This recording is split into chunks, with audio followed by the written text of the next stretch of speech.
In that etheric region, in that fourth dimension, the elemental creatures of nature live, and this is something that we must deeply understand. Such creatures are called elementals, precisely because they live in the elements.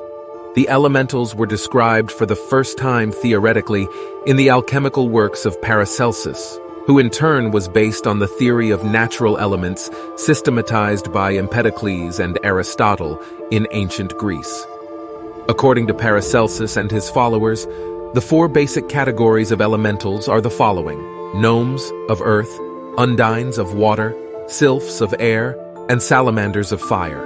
The elementals are beings with individual consciousness that live in the elements of nature and have various functions, from creators to guardians.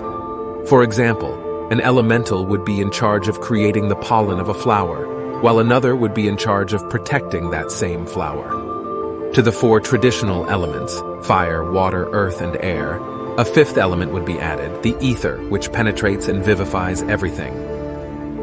Each species moves only in the element to which it belongs, and none of them can leave their own element, which is for them as air is for us, or water for fish, and none of them can live in the element that belongs to another class. The four classes of nature spirits are not related to each other. Gnomes do not communicate with undines, and undines do not communicate with salamanders. Just as fish live in water, which is their element, so each being lives in its own element. For example, the element in which man breathes and lives is air, but water is to the undines what air is to us, and if we are surprised that they are in the water, they too can be surprised that we are in the air. Thus, the element of the gnomes is earth, and they pass over rocks, walls, and stones like a spirit, for such things are no more obstacles to them than air is to us. The creatures of the fire are thin and dry, very similar to the grasshopper or cricket, although much larger in size. The creatures of the air look like very beautiful little children with faces rosy like the dawn. The water elementals have various forms. Some seem like ineffable ladies, happy among the waves of the immense sea. Others have the shapes of mermaids. And finally, there are undines that play with the clouds or live in the lakes and rivers that rush between their rocky beds. The gnomes of the earth, the pygmies, look like old men with their long, white beard and ceremonious face. They normally live in the mines of the earth or take care of the treasures that lie hidden there. All these elementals of nature are useful in the great creation. Some animate the fire, others drive the air, forming the winds. Those animate the waters. These others work in the alchemy of metals within the bowels of the earth. The elementals love natural men who have a simple mind and who be like children, innocent and sincere.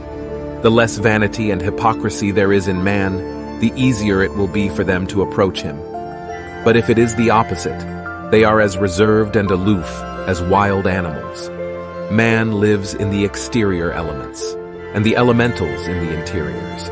They have rooms and clothing, methods and customs, language and government of their own, in the same sense that bees have their queens and herds of animals their boss. Sometimes they are seen in various forms. Salamanders have been seen as balls or tongues of fire running across fields or appearing in homes. There have been cases in which the nymphs have assumed the human form and have entered into union with man.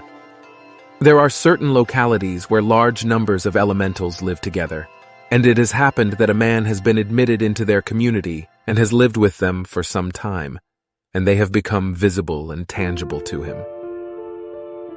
It is believed that all human beings were elemental. The most evolved elementals of the mineral kingdom enter the vegetable kingdom. The most evolved elementals of the plant kingdom enter the animal kingdom, and those of the animal kingdom pass to the human kingdom. In all the cultures in which these beings are believed, there is a belief that the favor of the elementals can be won by presenting them with offerings and libations. In rural Yorkshire, England, fairies were believed to like fresh milk and would often suckle from the breasts of women who were nursing young children. In other cultures, a multitude of other offerings such as liquor, sweets, and shiny objects are offered to elves and fairies. In Ireland, the belief in elemental beings has traditionally been deeply rooted, some of the best known being leprechauns and banshees. national tradition attributes St. Patrick to having exorcised the Irish leprechauns. It is curious to note that from the most remote antiquity, the elementals were represented almost identically by the most different peoples. For example, the Sumerians, the Chaldeans, the Egyptians, the Chinese, the indigenous peoples of Africa, Polynesia, and America. The drawings that were found show them almost identically, no matter how far the towns were from each other. This leads us to think that the elementals always communicated with human beings, maintaining an energetic pattern that allowed them to be seen and identified.